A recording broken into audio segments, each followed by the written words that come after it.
Brigadier General Professor Nurunahar Fatima Begum, living legend of pediatric cardiology in Bangladesh, Honorable Chairperson, respected panelists, senior doctors present, ladies and gentlemen, Assalamu alaikum and very good morning to you all. I welcome you all to my today's presentation, Neonatal and Infantile Emergency Cardiac Interventions at Combined Military Hospital, Dhaka. There is a famous Tagur song, Onek kotha jao je bole kuno kotha na boli, tomar bhasha bujara diyechi jolanjoli. This picture says many things without telling anything. This is the neonatal healthcare facilities at Dhaka Medical College Hospital. At the same time, this is the healthcare facilities of neonatal healthcare facilities of Combined Military Hospital, Dhaka. In Bangladesh, in the year 1990, neonatal mortality rate was 99.48 per thousand live birth. In the year 2022, it is coming down to 23.67 per thousand live birth. But though there is dramatic reduction of neonatal mortality over the last 30 years, we are not happy with this high and unacceptable rate of neonatal mortality. Most common causes of neonatal mortality are perinatal asphyxia, preterm low birth weight, neonatal sepsis, and congenital anomalies. Among the congenital anomalies, congenital heart disease is the most common. But unfortunately, none of the government medical colleges in Bangladesh, as well as very few autonomous and corporate hospitals, have dedicated pediatric cardiac care services. So these ill-fated babies are dying without any treatment. Department of Pediatric Cardiology, Combined Military Hospital, dealing with all types of pediatric cardiac emergencies since 1998 and maintaining its unique standard. Few of the recent pediatric cardiac emergencies are shown here, which has been done over the last 5 months.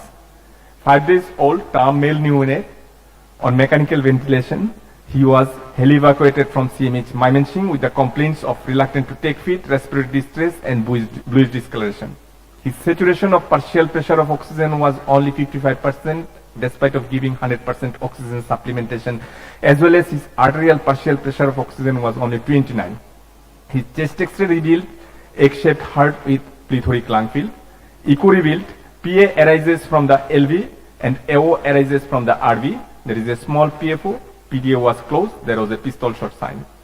So it was diagnosed as a case of transposition of great arteries. RV angiogram shows aorta arises from the RV and LV angiogram shows PA arises from the LV. For that, we have decided to do the balloon atrial septostomy through a Pneumat Jet5 TM balloon. This is the first pull and this is the second pull. And after that, baby saturation has improved a lot and now the baby is at mother's lap waiting for ASO operation. The second case, Abdullah Al-Mahir, 3 months old, male child, first issue of a non-consanguineous parent, heli evacuated patient from CMH Lebukhali with the complaints of bluish discoloration during cry since birth, inconsolable cry and blackish discoloration for 1 day. On examination, he was severely cyanosed. Saturation was 30 to 40% only. Both first and second heart sound were audible in all 4 valvular areas. Second heart sound was soft and single, and there was an ejection systolic murmur at the upper left sternal border. During resuscitation procedure, patient had undergone cardiac arrest and was diagnosed as a case of critical PS. His chest X-ray revealed cardiomegaly with oligemic lung field. Echo revealed RVH and ECG revealed RVH and echo revealed severe valvular pulmonary stenosis with PV annulus of 11.1 millimeter and PS gradient was 113 millimeter of mercury. So patient was planned to do the balloon pulmonary valvuloplasty. This is the RV angiogram which shows critical valvular PS. This is the lateral angiogram, and after that balloon pulmonary valvuloplasty done with 14 into 3 millimeter Tyshek 2 balloon. This is the lateral part, and after the procedure an RV angiogram was done which shows good flow through the valve and there is no significant gradient between the RV and PA. This is Abdullah Al-Mahir waiting for going for home. My third case, Nabiha, 6 month old, female child, first issue of a non-consanguineous parents, heli evacuated from CMH Soitpur with the complaints of recurrent respiratory tract infection, breathing difficulty and feeding difficulty. On examination, she had triangular face, hypoplastic chin, cleft palate and there was a tachycardia, tachypnea, cardiomegaly, hepatomegaly, bounding peripheral plus continuous systolic murmur at the upper left sternal border, and widespread crepitations throughout the lung field. So diagnosis was Pierre-Robin syndrome with PDA, with pneumonia, with heart failure. And heart chest X-ray revealed cardiomegaly with plethoric lung field, ECG revealed LVH, and echo revealed critical PS with huge PDA. And after that, it was decided to do the balloon aortic valvuloplasty as well as PDA device closure at the same time. Root aortogram revealed critical PS, flash aortogram revealed huge PDA, and after that, LV angiogram, then balloon aortic valvuloplasty done with 8 into 3 millimeter Tyshek 2 balloon. PDA device closure was done at the same setting with 8/6 PDA device. PDA device is released, second pull, and after that there was no residual.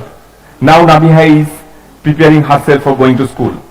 My last case, Sumaya, 37 days old, female child, first issue of a non-consanguineous parents hailing from Cox's Bazar, admitted with the complaints of bluish discoloration and breathing difficulties since birth. On examination, she was severely cyanosed. Both first and second heart sound were audible in all 4 valvular areas without any significant murmur. Heart rate was 140 beat per minute. Respiratory rate was echo revealed long segment pulmonary atresia with PDA, and after that it was decided to do a PDA stenting. Aortogram was done, which shows vertical tortuous PDA. Then it was tried to engage with a curved pigtail, and 2 PTCA wire was anchored in both the pulmonary arteries, and after that 4 into 14 millimeter coronary 4 into 14 millimeter balloon inflated coronary stent was placed in the PDA, and after that an injection was given which shows good flow through both the pulmonary arteries.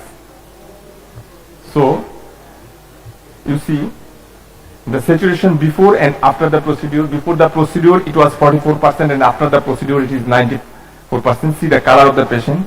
So my take home message is early diagnosis and prompt intervention is gold standard, is the time demanding for the patient's life. Thanks to all for patience hearing. Thank you, doctor, for a nice presentation.